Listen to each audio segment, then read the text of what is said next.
welcome to my channel. I Shub, and today we're going to start our AP Chemistry curriculum with our chapter Chemical Kinetics. So let's jump right into it.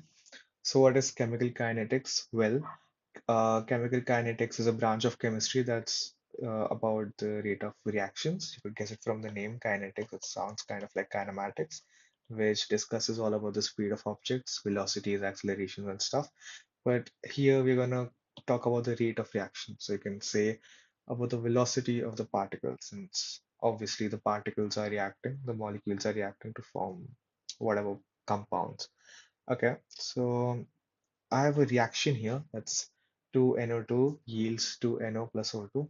Nitrogen dioxide yields nitric oxide plus oxygen gas. And here is a graph. On the x-axis, we have time. On the y-axis, we have the concentration, which is basically the amount of solute in a specific solvent. And the SI unit for concentration is moles per liter. So you can see that the concentration of nitrogen oxide is decreasing, while the concentration of nitric oxide, NO, is increasing, and so is that of oxygen gas. That's increasing as well. But of course, it's increasing at half the rate of nitric oxide, and that's because of the stoichiometric coefficient. That's this number right here. Since NO has 2 and O2 has 1, NO's rate is double that of oxygen gas. So here's a table. As time progresses, the concentration of your reactant, that's NO2, decreases, while that of your products, NO2 and O2, increases. And the concentration of NO is almost twice at that of oxygen gas. All of this is experiment data, of course. So yeah, that's that. And now we have the rate formula. That is, rate is equal to concentration of A. These brackets basically are the concentration of whatever is in the bracket, that's A for now. So concentration of A to the power K times concentration of B to the power K. K here is basically the molecularity or specifically the order, but we are going to discuss about that further. Okay, you should note this that this constant is not constant, rate is not constant. In a reaction, it changes over time. Okay, stoichiometric coefficient obviously matters. The rate of consumption of NO2 is equal to that of the rate of production of NO, which is twice that production of oxygen gas, since the stoichiometric coefficient was double, right? So obviously stoichiometric coefficient really matters. If we were to write the rate law for this reaction, it would be K times concentration of NO2 to the power of N. Here, K is the rate constant that's provided to you in the question, or either you'll be required to calculate the rate constant, and it's not something that you can infer. Of course, it's experimentally calculated. So is N, which is the order of the reaction. All of this is experimentally calculated. Okay, so let's move on to a type of question that is calculating rate using a table and all the data given in it. So I have a reaction here that's A plus 2B plus C yields D. On one half of the table, we have gotten the initial concentrations of all the reactants, and on the other side, we have all the final concentration of the products, that's D. So and these 1, 2, 3, 4 are all the number of different reactions that we're having. So number one has different concentrations, number two has different, number four, number three, all of them have different concentrations and different yields. So in reaction 3 to 4, these two reactions right here, we can see that the rate becomes 4 times, of course. And this means that basically, when you talk about 4 times right now, we're trying to calculate uh, your the order, right? And we can see that this the only change in the concentrations of the reactants was that the concentration of A was double. The rest of the reactants was same, only the concentration of A was double.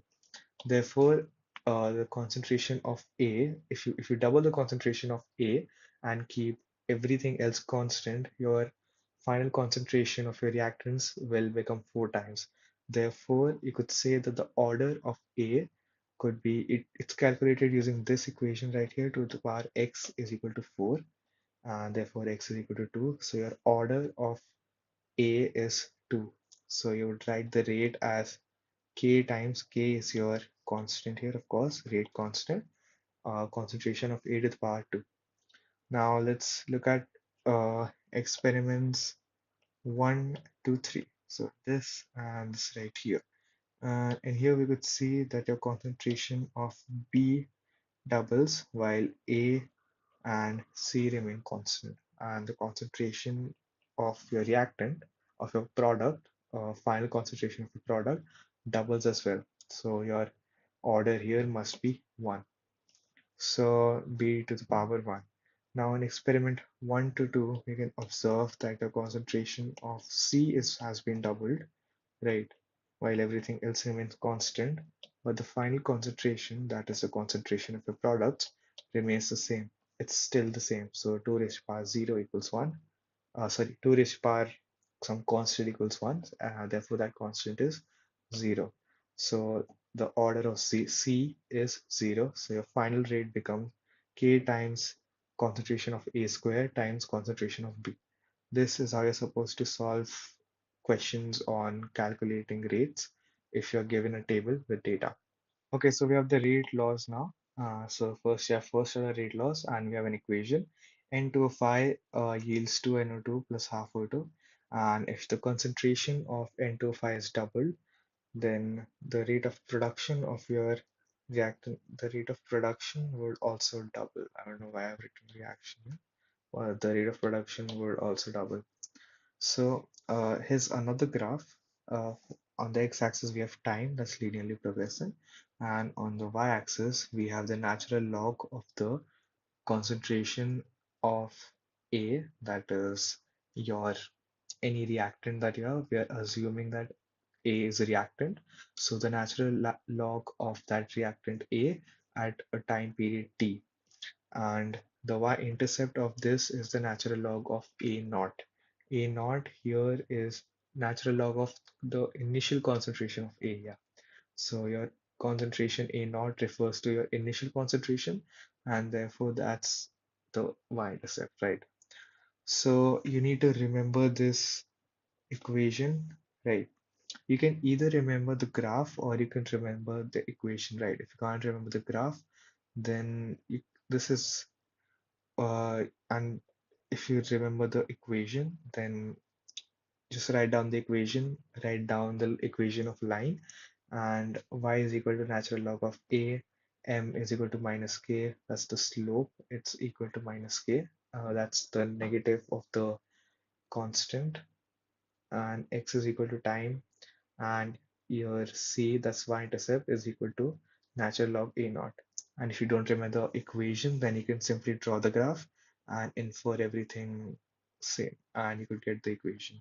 So remember one of these, of course. I would recommend you remember the equation, since getting the graph is much easier from that point onwards, right? And this is concentration of A at time T. This is the initial concentration, and T is of course time, and K is your rate constant,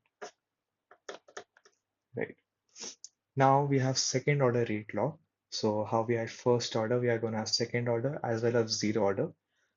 We also have third order, and I don't think that's part of the AP curriculum. There's also the pseudo first order reactions, which I'm pretty sure we have not covered in this. Okay, we have covered in this.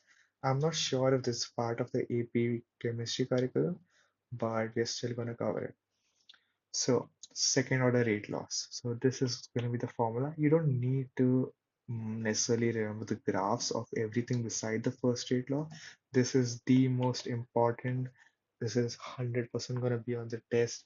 So, your major focus should be on this, right?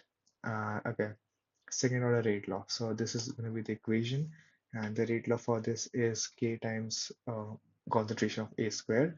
Is the graph, and the slope is going to be positive k, and you could see everything else same as the first graph except that some of the values are different, which you can infer from the equation alone. And the zero order equation is this. The rate is simply k, since the order for concentration of A is 0, which is basically k. So this is the graph, slope is negative k as well. Now let's move on to the another topic, that another important topic in this chapter, that's half-life. So your half-life is basically the time that's required for half of your products to have reacted, half of your products to have formed actually. Yeah, half your products to have formed or reactants to have reacted. Yeah. So for example, let's take a substance with a mass of 120 grams that has a half-life of 3 years. So on an interval of 3 years, right? So first it's the first year, 0 years, then 3, then 6 years are fast, and 9 years are fast. You could see that the original mass gets reduced by 50%. So first it was 120, then 60, then 30, then 15. The next going to be 7.5, and further it's going to drop down. So we have like specific values to calculate the half-life for first order, second order, and zero order reactions. So for your first order reactions, you have T half is equal to 0.693 upon K. 0.693 here is the natural log of 2. So, right. And this is constant for first order and not zero second order. So if you were to like asked for like a graph of t half, you could say since it's a constant, it would give you a straight line, right? But that's only applicable for your first order rate law, not second or zero, not 0 second. Yeah. So of course, it's independent of the concentration of the reactant, since there is no mention of the reactant, right? Your concentration of A, B, anything is not given. So it's independent of concentration of your reactants. This is a graph of the concentration of A decreasing with time, right? Now we're going to do pseudo first order reactions. I'm not sure if this is in your syllabus, but we're going to still do them.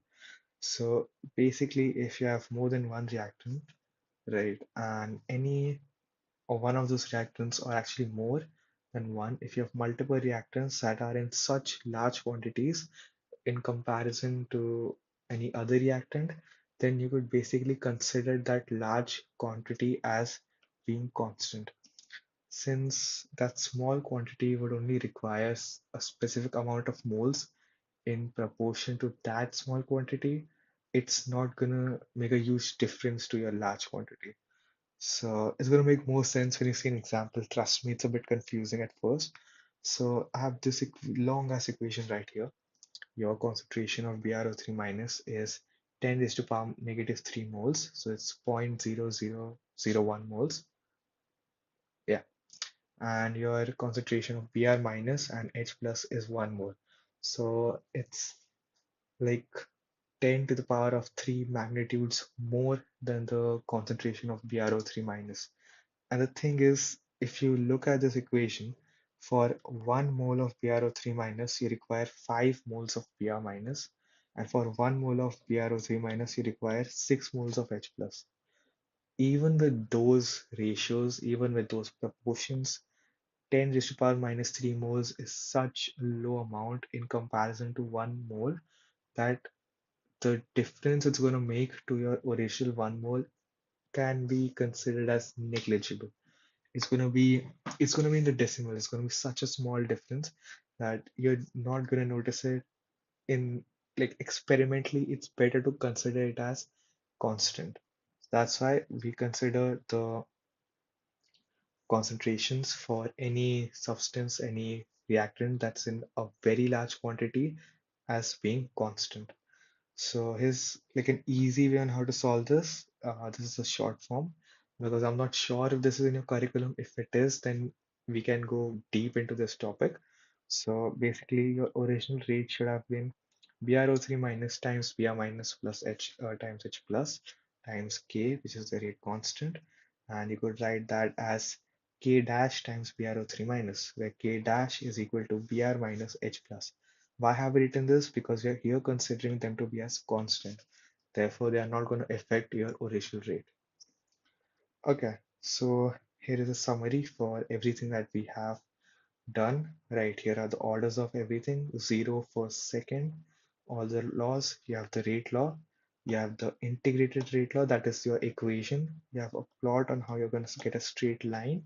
You have the slope of all of the graphs, and you have the formula for the half-lives. This is the most important one, of course. Focus on this. And these two are, I don't think so, are in your syllabus, but you could still remember them. And you can see this is dependent on concentration. So is this. So your half-life for your zero order reaction and your second order reaction is dependent on the concentration of your reactants, not products, reactants. But for your first order reaction, your half-life is independent of that. Right. So take a screenshot, pause the video, whatever. Let's move forward. Okay, let's talk about reaction mechanisms right now. So for reactions to occur, they occur in few steps, and these steps are called reaction mechanisms, of course. So let's take an innocent reaction here. We have nitrogen oxide plus carbon monoxide yields nitric oxide plus carbon dioxide. So the rate of this reaction is given as K times NO2 to the power of 2. This is experimentally determined. I haven't made this up. This is actual like calculated in a lab and stuff. So this reaction basically occurs in two steps, right? You have a slow step and you have a fast step, right? This is the speed of the reactions happening. So you have 2 moles of nitrogen oxide that combine at a rate of K1. That is the rate of this specific reaction and yields NO3 plus NO, that is nitrogen trioxide plus nitric oxide. And your second reaction is nitrogen trioxide plus carbon monoxide at a rate of K2. K1 and K2 are definitely different, right? They're the rates of the individual reactions, which yields NO2 plus CO2. Here, NO3 is formed in the first reaction and it's used in the second reaction, but you can never see the presence of NO3 if you're looking at the original reaction itself. For you, NO3 does not exist, right? But if you see the steps, you see the first step and the second step, you know NO3 plays a role in the formation of nitric oxide and carbon dioxide. So here we call NO3 as an intermediate. It doesn't exist in the original reactants, nor does it exist in the final products. It's an intermediate compound, right? It helps in the formation of the final products. So all of these steps, like all these individual steps, are called as elementary reactions. Just fact of information to know. And your slowest reaction is called as your rate determining step. And you basically do all your calculations in using the rate determining step, which everything about questions and calculations we are going to like do it in the next session, not here. Right now it's just the summary. Okay, now let's move on to another topic, that is molecularity. So if you have a reaction, these are all reactions, right? You have reaction one, two, three, four, five. So if your A yields products, it's unimolecular. A plus A yields products, bimolecular. A plus B, bimolecular. A plus A plus B, that's termolecular. And A plus B plus C, that's also termolecular. Right? Termolecular reactions are usually very rare due to the very, very low probability of them happening. And four, that's, I think it's called quart molecular, something like that, is even rarer, right? It is, this is a very low probability of them ever happening. So yeah, now let's move on to the biggest topic, second biggest topic to the rates of this chapter, that is the collision theory. So in the ye olden days, of course, it was thought that molecules must collide to react, and your temperature is basically your absolute temperature is directly proportional to a frequency of collision. So as you increase your temperature, your frequency of collision will rise. Therefore, your more molecules will collide to react, and therefore your reaction will occur at a faster rate. But for molecules to collide with each other, for them to collide and then to react, they need a certain amount of energy. This energy is called as activation energy. So as higher you have activation energy, the slower your reaction is. And it's basically common sense. If it's threshold, you need to cross that threshold to react. So the higher the threshold is, the less people would actually, overcome it. Let's take your Mount Everest. It's the highest mountain, and a lot of people have climbed it, but not everyone has climbed it because it's so tall. But if you consider like a small hill, a lot of people can do that. There's a low threshold, so a lot of people can do that. The Mount Everest is a really high threshold, so it's very less chance for someone to, cross it. Okay, let's talk about the Maxwell-Boltzmann graph. This is not particularly in your syllabus, but it's going to help us understand few things in our syllabus. So on the x-axis, we have the average velocity of particles, and on the y-axis, we have the number of particles. And here, your white represents uh, T1, temperature T1, and pink represents temperature T2, where T1 is less than T2. Okay, so EA is of course your activation energy. E is of course your activation energy. And you could see that after crossing that threshold of EA, the number of molecules at T1, the average velocity, right? It's a very low amount right here, this right here. And at your temperature T2, that's a high temperature, the number of molecule is higher. So pink has higher temperature, it has therefore more collisions as well.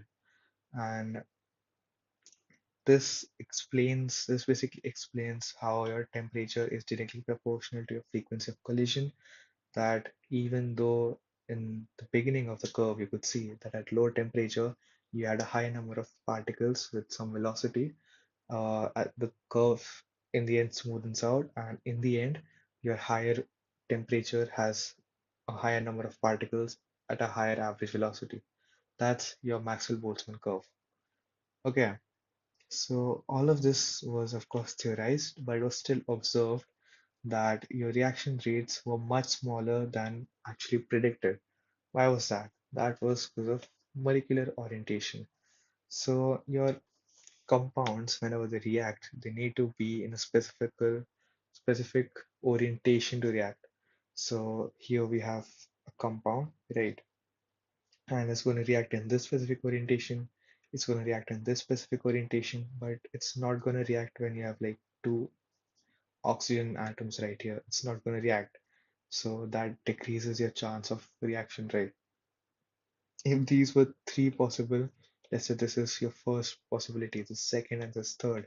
So you only have a 66% chance of this happening. Now you could imagine a lot more molecular orientations. So many other possibilities that don't occur, therefore less chance of occurring, and that's why your reaction rates are smaller than predicted. Okay, now move on to another part that I'm not sure is in your curriculum or not. So be sure to check that. But it's not that long. It's basically the last part, and it's the Arrhenius equation. So this is the equation. You would have to memorize this here. Your P is a steric factor, Z is a collision frequency, and E, which is your Euler's number to the power negative electron affinity, not electron affinity, negative activation energy upon R times T. R is the constant of real gas and T is the temperature. This represents the fraction of collisions with have sufficient energy to overcome your threshold, that is activation energy. It is short form summarized in the form of this equation, where your A is your Arrhenius factor, also called as a frequency factor, and this is equation to form the graph of this former equation. Uh, you have basically taken the natural log from both sides. That's how you got this equation, right? Okay. So, and this is if you have two different temperatures for the same reaction, you're right. You're going to increase the temperature, you're going to have two different rates. So this can be used in questions like those. I don't know if these come on the chemistry AP chemistry exam, but this is very helpful. Okay, so here are a few graphs, and your last part is of course catalyst. So this is a basic graph of potential energy versus this. Here it should be time again on the x-axis, right? So as you could see, your first reaction is endothermic, therefore it requires energy, and your second reaction is exothermic, therefore it gives away energy. To understand this graph better, it's you should watch the video for thermodynamics, right? It's explained in much more detail here. You just need to see this graph and kind of get the hang of it. That okay, that's how reactions occurs. Your this is the threshold that you have to cross. Your delta H, you're going to cover this in thermodynamics, right? Okay, now let's talk about catalysts. So here is a reaction. This is rate on the y-axis and time on the x-axis.